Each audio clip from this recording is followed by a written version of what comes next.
Welcome. You are listening to the Be a Better Being podcast, hosted by Michelle Zellner and Sasha Berscheid. Michelle and Sasha are here to give you information and inspiration to help you live your healthiest, happiest lives. Thank you for tuning in. We hope you enjoy the show. Hey everybody, thanks for tuning in to today's episode. Before we dive into the content, I just wanted to give a little update about something that happened right after Brandon and I recorded this conversation. In fact, about 48 hours before we published this episode, I got word that he was heading into emergency surgery to take care of a blood clot that had developed. This is an ongoing concern and has been since he was in his motorcycle accident back in 2003.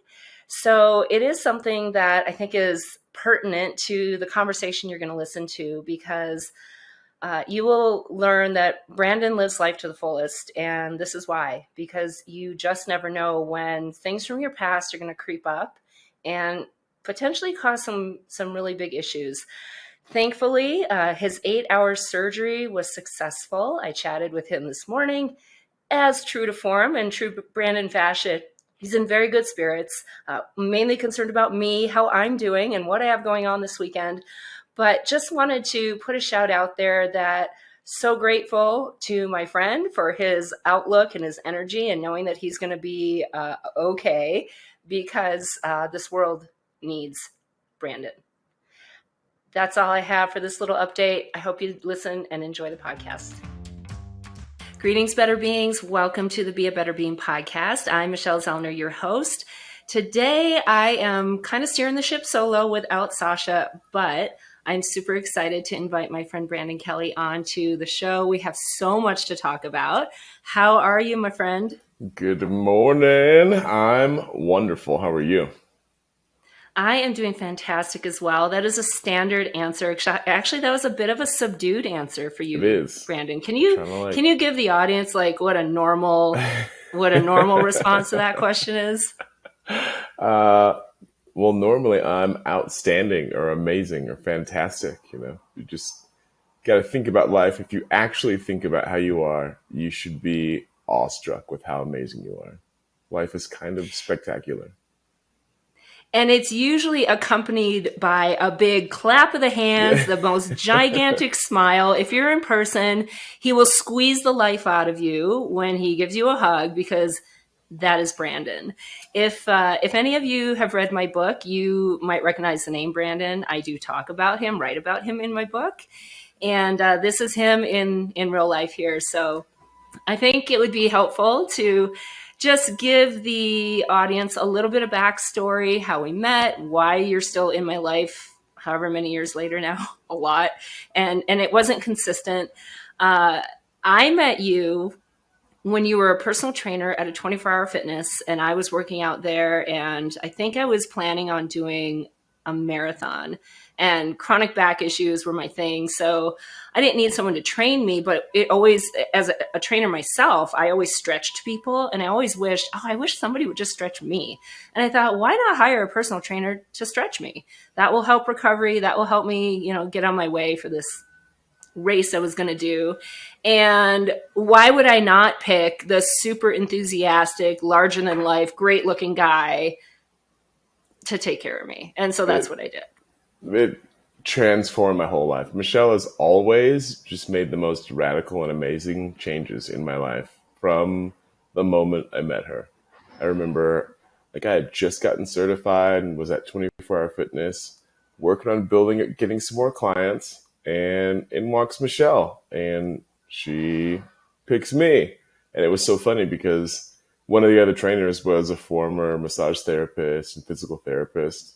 And he's like, you don't even know how to stretch anybody out. Why are you going to stretch her? How did she pick you? And so I was there with him the whole day, learning all these different stretches and what to do. And that has had the most amazing effect on my life, because I still do these same stretches with a lot of the people that I train to this day. But it was like, I have to get it right to work with Michelle.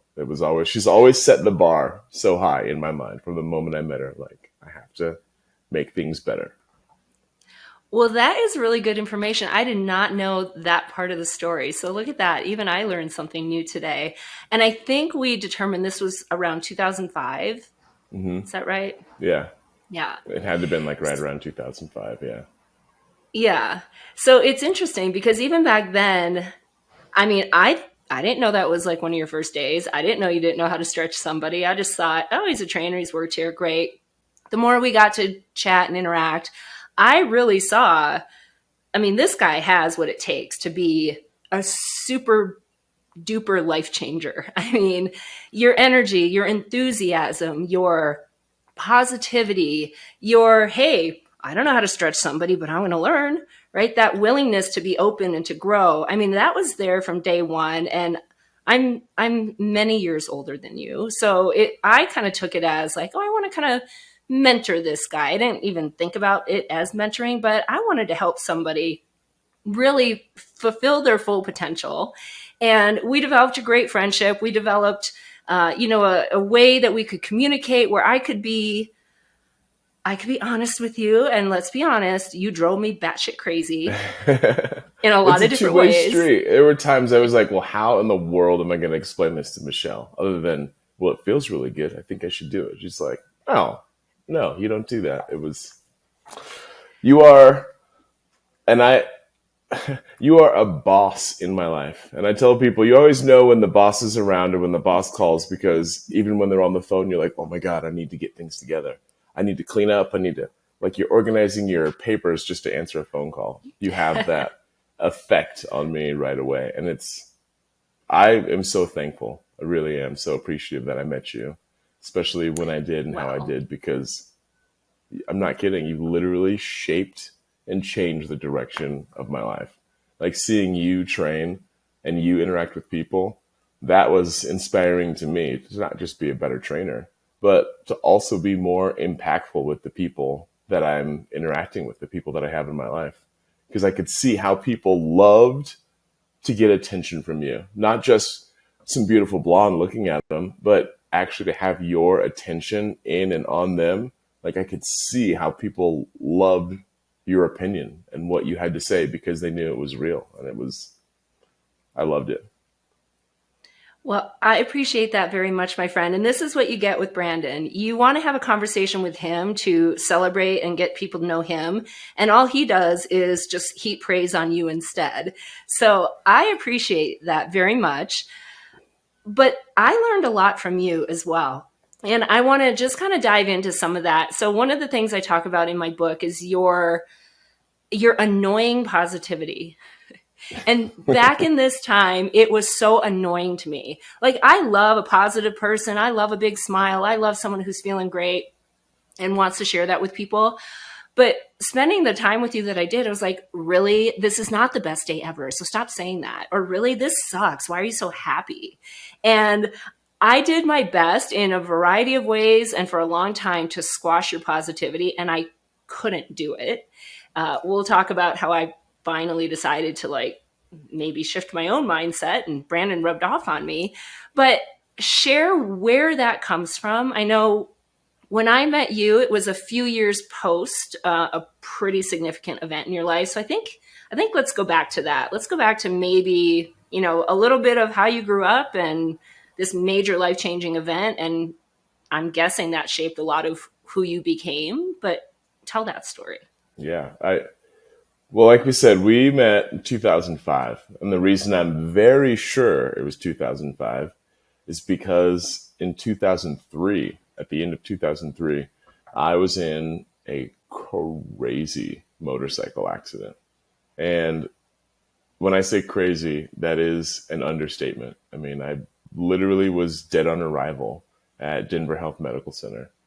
And I snapped my pelvis in half. I crashed at over 100 miles an hour, broke my leg. When I broke my leg, I severed my femoral artery. I didn't have a helmet on. So I also had a severe and traumatic brain injury, knocked B's teeth, got left in a tree, the very top row of teeth got left in a tree. And I almost delivered myself to the Fairmont Cemetery here in Denver.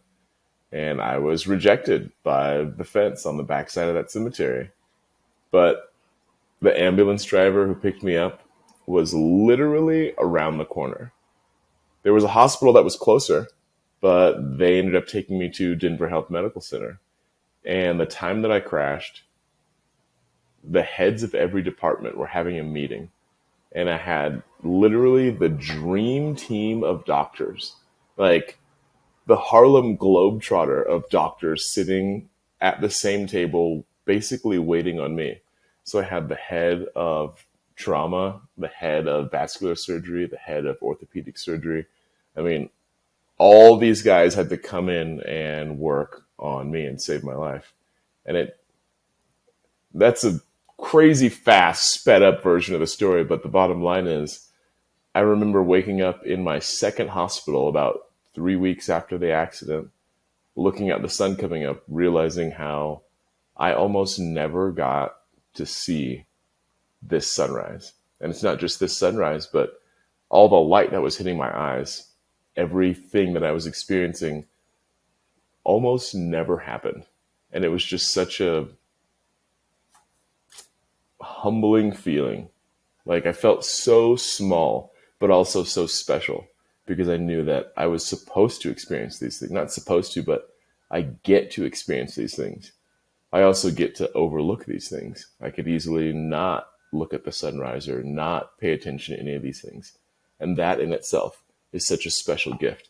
And I really started to grasp the present moment laying in that hospital bed right there. And that's a lesson that I've taken with me every day since.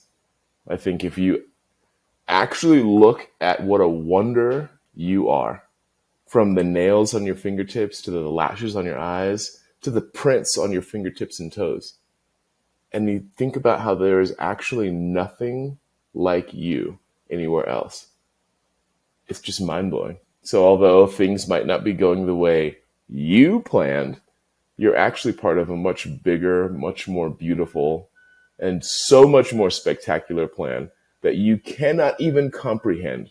Because if you even started to, you would probably end up in a puddle of tears of just joyful, thankful tears pouring out of you. Yeah. And, I think when somebody goes through obviously a very life-changing event and comes out of it alive, it changes your perspective. It changes your appreciation, your sense of gratitude, your awe, and your amazement, which changes your energy. I don't want people to have to go through traumatic near-death experiences to buy into that.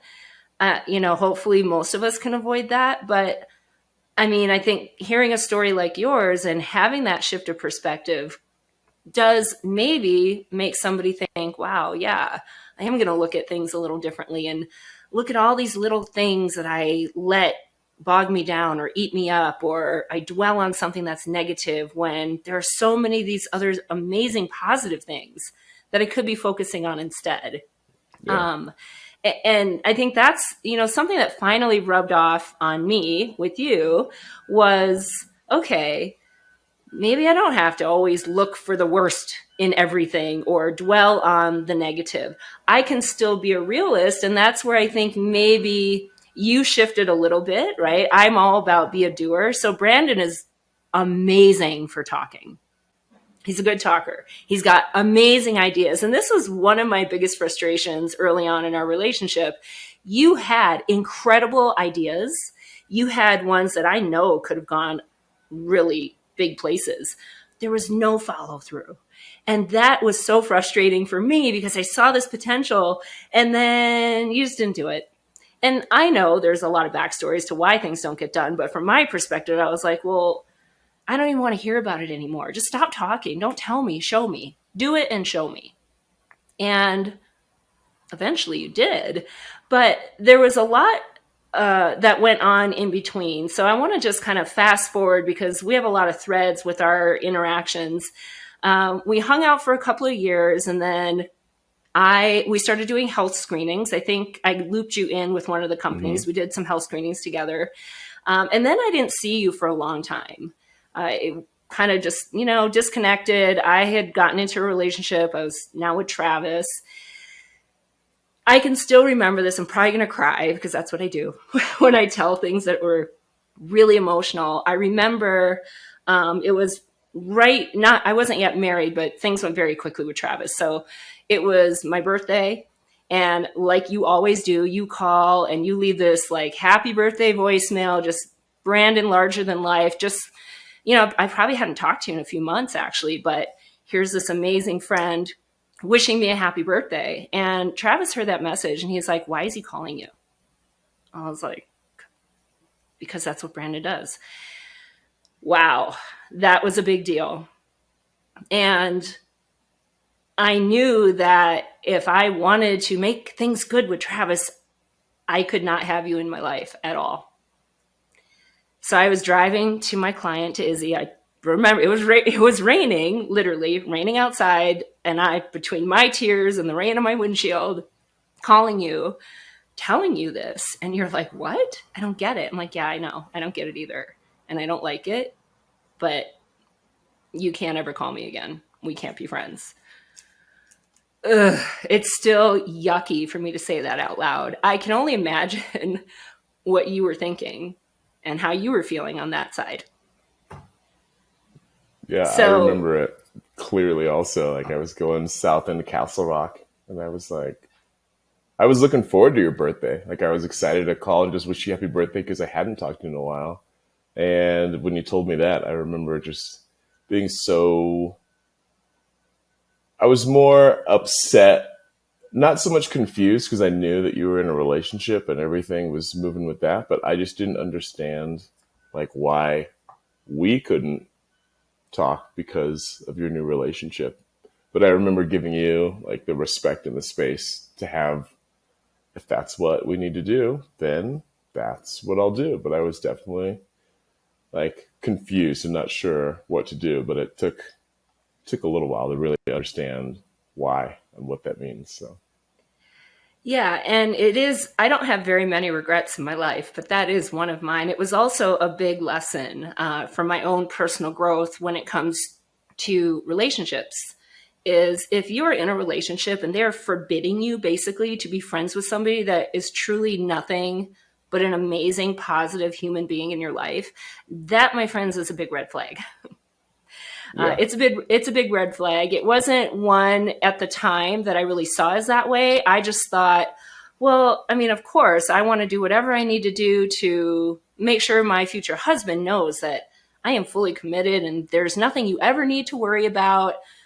And yet I already knew there was nothing he ever needed to worry about. And so I was simply doing something to manage his emotions and his feelings. And it was a very big lesson.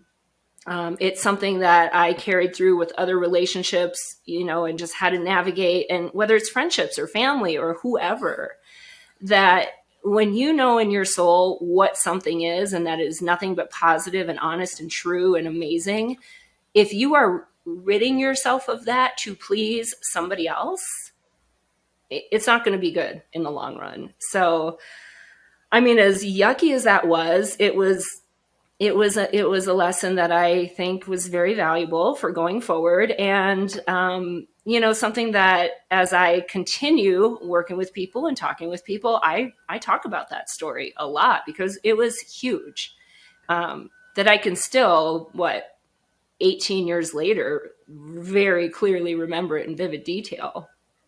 It was a big deal. So now Brandon is absent from my life. And now we fast forward randomly. We see each other at a health screening. It'd been a couple of years. We hadn't seen each other at all. And now we're working one. And I was married. And it was awkward because, we never did speak again after that. But we're 5 people on a team doing this health screening. So you can't really just avoid. And I think we started talking, obviously, just said, hey, how's it going? And you bust out this picture of your new baby. And so obviously a lot had changed in the very short time. I think it maybe been a year or so, year and a half that we hadn't seen each other or talked. So that was a big deal. And I remember thinking oh, wow, I missed a big part of his life. That's a big deal. And I wanted to know everything. And yet I was also still conflicted because now I have a secret, right? I have the secret that I'm keeping from my husband. And how am I going to keep this secret that I saw Brandon and we talked and I really miss him? And So that, even just that health fair was really hard for me to get through. But got through it. And then again, didn't see each other, didn't talk for a while. And then it was another health fair randomly a couple years later that we ran into each other at. And I'm pretty sure your dad had just passed. So it was like Yeah. another really big life event that happened. And then we run into each other. There were so many of those along the way. So what had you been doing in that time? Obviously, well, you've been living life and doing things, and kind of go through those few years, what that looked like for you. Well, so I remember when I met you at that first health fair. I hadn't seen you in forever, it felt like. And then I met you there, and it was just, I was so happy to see you. I was just like, oh, I did everything I was supposed to do. I didn't call her, I didn't do anything. And then here she is popping up. And I was like, yes, like it just felt so good. And that was when I think that was the first time that I ever thought of serendipity as my superpower. And I started to look around and just realized how, I mean, I think about this often, but it was in a whole new way, just how thankful and like blessed I was to live the life that I get to live. It was, anyway, that whole time, like from when we hadn't talked, Roxanne and I, actually, that's my oldest daughter's mom. We obviously fell pregnant with Carlin, and then yeah, she was just an amazing kid. Like I remember being so thankful about Carlin because she slept good. I mean, granted, I think she slept great. Roxanne might have something else to say about that, but it was just such an easygoing kid, and I was so thankful to be able to share this with you, like to tell you about it. I was beyond excited. But it's hard to explain because there's so much that happened in that time, like so much. And I feel like if I focus on any one thing, I'm doing an injustice to everything else. But well, yeah, suffice it to say, you went through a lot personally as a man, now with a child, losing your father, who is a huge impact in your yeah, life. A very, very, I mean, I had the pleasure of meeting your dad, and he's this big, larger than life person. yeah, It's no shock where you get that from. And I know that was, I mean, devastating. How could it not be? And you're still young at this point. I mean, you're in your young to mid 20s, right? This is yeah. still, you're like a baby still, I feel right? like I was actually, I mean, I think I was just about to turn 30. I'm trying to think about like the years now, but it was hard. I remember when I got the phone call that I had to go to the hospital.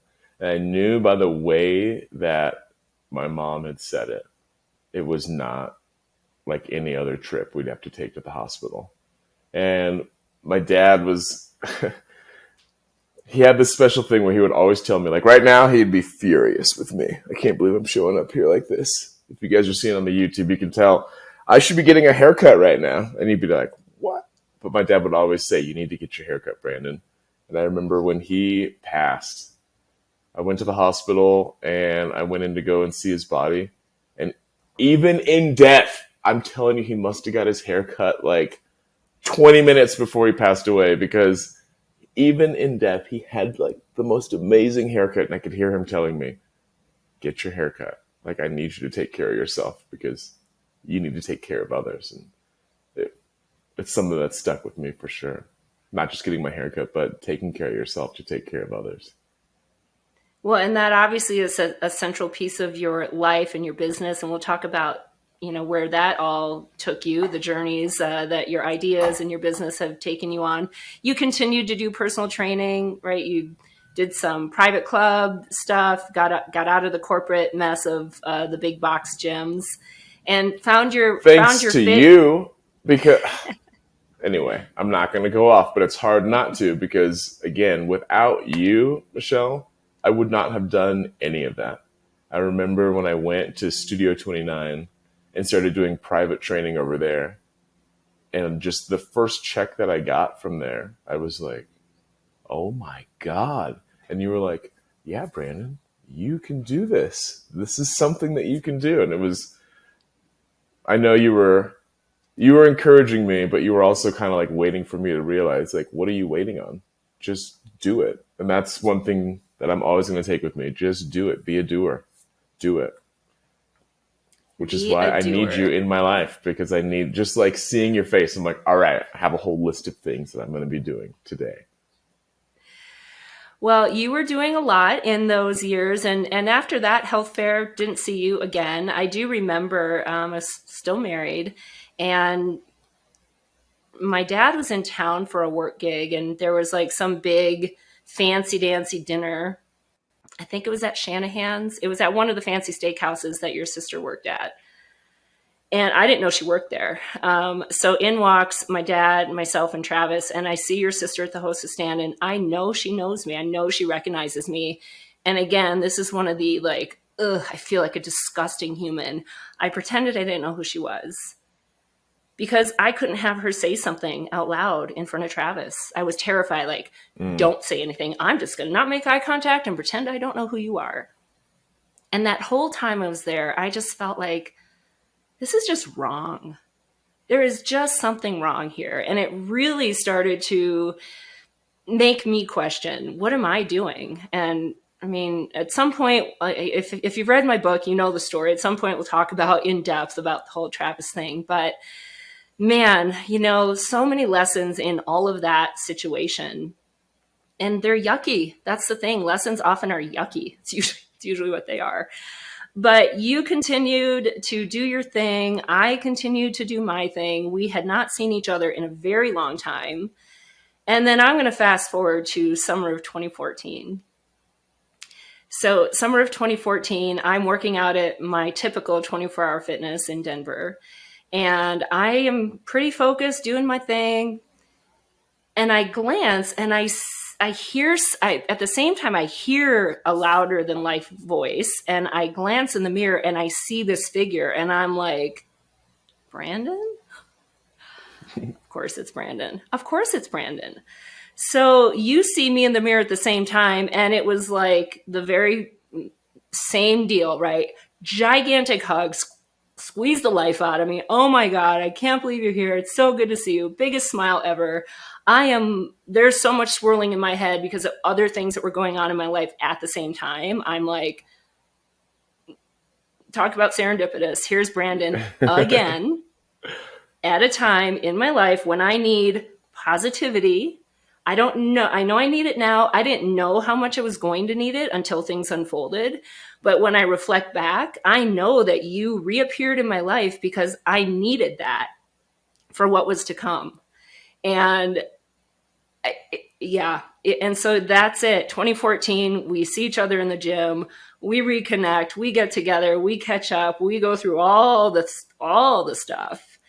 And you share with me some really exciting news that you had met somebody.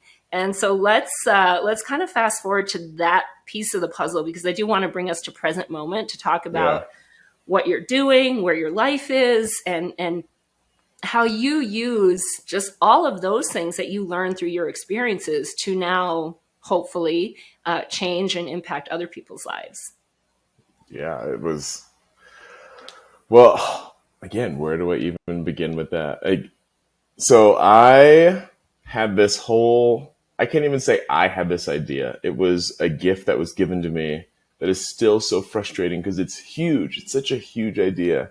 And I remember I started to explain it to Michelle, and she was like, okay, this sounds like another one of those things, but I need you to actually do this, you know? And it was called the Midas Touch movement. And I saw it, I still see it so clear, but there's just so much to do. But bottom line is, I started working on it, and that is what actually led me to find my wife. And her name is Cara Kelley now, but it was Cara Glenn. And it's just so funny how I get this Instagram request to follow from a foundation in Australia. And I'm looking at it, and I hear God tell me, give these people whatever they want. Help them out in any way possible, but do what you can. And so I'm looking at their website, and they're building bottle schools in third world countries and taking high school kids and middle school kids out to see the world. And it's called Pop the Bubble. It was about popping their mental bubble about what they think the world is and really showing them how much more is out there. And I thought it was just beautiful. And so I write the business thinking, my business can help their business. We're doing personal training and physical and mental development. Let's see how we can join forces. And my first message was, yes, yes, yes, I love you already. My name is Brandon, and I think we have a bright future together. Well, Cara sees this, and she could see that it was me. I didn't know that it was her, but I thought it was just this business pop the bubble. And we start texting and writing back and forth, and we FaceTime that night before. And I ended up flying out to Australia to put her on my board of directors and fell head over heels in love. And had I not been doing the things that I knew I needed to do to make this dream happen, I wouldn't have gotten this amazing other life. Like it was, yeah, just that's a whole nother story in itself. But went out to Australia, met Cara, came back and knew I had to go back out to Australia and packed my house up, put a ring in my pocket, went out to Australia, and it's been on ever since. It's been amazing. It sure has been on ever since. And so I remember we went to the Botanic Gardens. That was one of your favorite places to just go hang and talk and walk through the gardens and sit and doodle. Yeah. And sitting on the bench there, and you're telling me that you're going to go back to Australia and marry this girl. I'm like, okay. I mean, I support that, but man, this sounds big. This sounds kind of like this is a Brandon thing. Like, okay. And yet there was still, the more you told me, the more I was like, oh yeah, this is so exactly what needs to happen. And when she came over and I got to meet her, I was like, oh, hallelujah. There is a woman in Brandon's life that is going to help guide and navigate and bring all of these big world ideas that he always has so much of, and it can go on different tangents and all of a sudden nothing happens, and actually help him be a doer, right? When you have that right partner, whether it's a mentor or a coach or a significant other, everybody needs somebody to help guide. And I think that's really what is beautiful about the two of you is, I'm sure there are things that she does that drive you crazy. There are things you do, I know, drive her crazy. Oh yeah. And yet it works because the things that you bring and add to each other are so vast and incredible and supportive and beautiful and nurturing. And now you have two just crazy, irresistible, squishable children that are just, I mean, it is, from my perspective, this is one of the most beautiful relationships I've got to witness and be part of. And, just had you all over a couple weeks ago for some pool time and just getting to spend time with these little precious children that you've created, and to watch you, this, 21-year-old Brandon in the gym who used to stretch me, that just drove me nuts because he's so positive. It's so annoying. And, he's never on time. I'm on my way, Michelle. Well, what does that mean, Brandon? Does that mean you just walked out your door? Does that mean you have 19 stops on the way and then you'll get to my door? It means I'm on the way. We don't need to get into the details. Right. Right. But it's those things that I have learned I need to clarify with people. So I used, Brandon, you have offered me so much material to use in my trainings and my coaching. So I'm super grateful for that. But there are also things that help me see perspective and learn a new thing. And now to just get to be part of it. And I guarantee you, never until the day I die, and probably even after that, never will we be disconnected again, ever. Never. That feels real good. That feels real good. I like that. I mean, unless you decide to deadhead me, but it will not be on my end. That's for sure. Just having positive people. And, to just kind of wrap this up, I do want to say I credit you for my own mindset shift and for my shift into choosing to be a positive person. Not that I was necessarily a negative person, but I was the first to point out the negative and then to badger it and to dwell on it. And, all those years with you and all your positivity, and that I couldn't shake it off of you, no matter how hard I tried, because I did. It really did get me thinking, well, A, why am I trying to shake off his positivity? Why am I doing that? How is that benefiting me? And how is that helping him? What's the purpose of that? So it did make me check myself. What is my point of trying to squash his enthusiasm? Why am I doing that? And there were reasons, for sure. And I think it's a good question for everybody to ask. If you are the person who is trying to squash someone's positivity, ask yourself why you're doing that. There's a reason. We could do a coaching call on that maybe. But also it made me think, well, okay, yes, I can be a realist. I can look at the reality of a situation and it's not great. But then I can also choose to look at some positive things, or choose to be grateful for what I have, or choose to accept the yucky and then decide, okay, now what am I going to do about it to make it better? And you were the catalyst for that mindset shift. And it happened over the course of time, and you probably had no idea it was happening, because it didn't happen when we were hanging out, for sure.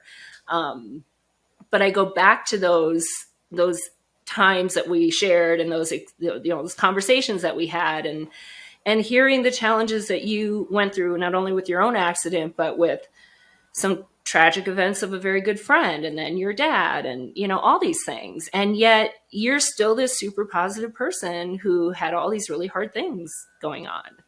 So I want to just wrap up a little bit here. I'm going to give you the final word, but I want to wrap up by telling everybody that you need a Brandon in your life. Whatever it looks like, right? Whatever he, she, it, they look like, you need a Brandon. Somebody who is nothing but positive. Somebody who is your cheerleader no matter what. Somebody that is going to celebrate and tell you all the good things that sometimes it's really hard to hear good things about yourself, but you need that. And I am forever grateful that I stepped into that 24-hour fitness way back when, and all the serendipitous reemergences and reconnections that we've had, because I know that so much of my attitude and my outlook today was shaped because of all of that. So I'm incredibly grateful to have not only a Brandon, but the Brandon in my life. And I do hope everybody else has one. And if not, find one and be one. Be Brandon. Maybe That's not it. all of him, because it can be a little much sometimes, but be Brandon, right? If you are that person who is squashing someone's positivity, or you do find yourself dwelling on the negative, think about a different perspective. And work to shift that mindset, because I know for me, when I shifted that mindset, so many other things change for the better. So I'm going to let you wrap us up here before we officially close out.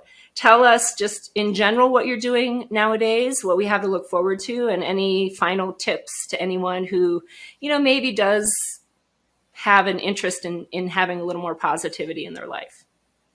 Well, thank you for one. That means so much, everything you just said. And, well, right now, I know we are setting up for a series of seminars leading up to a big seminar we're running next summer. So we're going to be doing these quarterly meetups, both in person and digitally.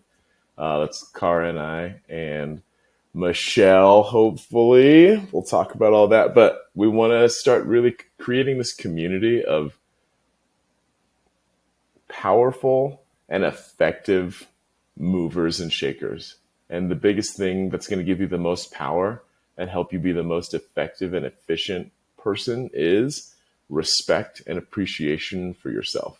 And so that's really what our classes and seminars are centered around, but it goes off in so many different directions. I feel like I've been given this like King Arthur style sword in the fitness industry called the GNAT, and it's a super interesting product that we're in the middle of helping to bring to market right now. And I just want people to not have to feel like they have to kill themselves in order to gain physically. So like, you do have to make a demand on your body, but I'm excited to show people that it doesn't have to be this hellish experience that people think it's going to be.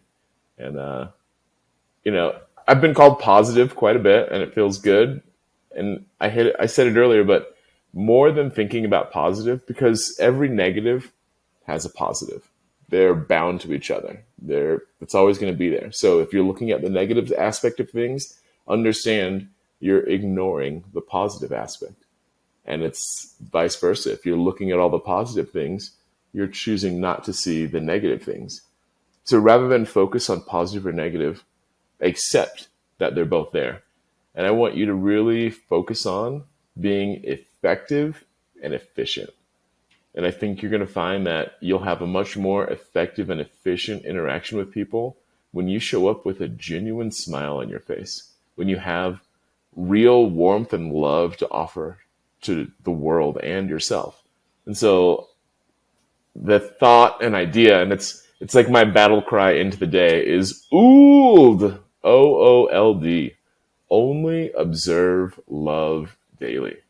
That's your job, is to fall in love with something in your life again every single day, and just focus on that. If you find a situation that's difficult or frustrating or upset, that's actually a good thing, really is. What is it that you love? Why are you upset? There's something that's attached to that situation that's critical, very important to you. Enjoy that and recognize that, but don't carry that frustration and anger with you moving forward. Step forward with love, excitement, and joy, and watch how the world transforms around you. Well, that is such a perfect way to close out this session. So I love it. OOLD. I'm going to OOLD today. I'm going to OOLD today while I'm driving in 99-degree weather, sitting in Denver traffic. In your air conditioning, in your awesome car, on the wonderful roads. Like, come on. Exactly. OOLD. Exactly. Yep. Doing it. Fantastic. Well, thank you so much for sharing time with us today, Brandon. It's always a pleasure. I mean, I always leave, no matter if there was frustration, there was always a smile on my face whenever I left an interaction with you. So I don't really have frustration when I see you anymore. It's kind of nice to just leave with a smile on my face. So we've both come a very long way. Incredibly grateful for our friendship. Can't wait to see what comes next, what we are all going to do together, and just to get to be part of your and Cara's and your little babies' lives really is special for me. So thank you for not deadheading me and for meeting an amazing woman who also lets you have female friends. I mean, she's a gem, and the listeners are going to get to hear all about her next week. So stay tuned and tune back in. Everybody listening, I hope you got a couple of nuggets out of this. I know as I walk away from this one, I'm going to be replaying it and thinking like, oh yeah, I need to revisit that and check myself on that one more time. So make notes, and then you know that you need to go and be a better being. Thanks, everybody. I love it. Have a great day. Thank you for listening to the Be a Better Being podcast. Michelle and Sasha hope that what you heard today inspires you to embrace this journey of life with an open mind, a kind heart, and a willingness to learn and evolve. If you enjoyed the content, please help spread their message by subscribing, sharing, and leaving a 5-star review. If you have a show topic idea or would like to be a guest, please visit betterbeings.net and fill out a contact form. Until next time, go and be a better being.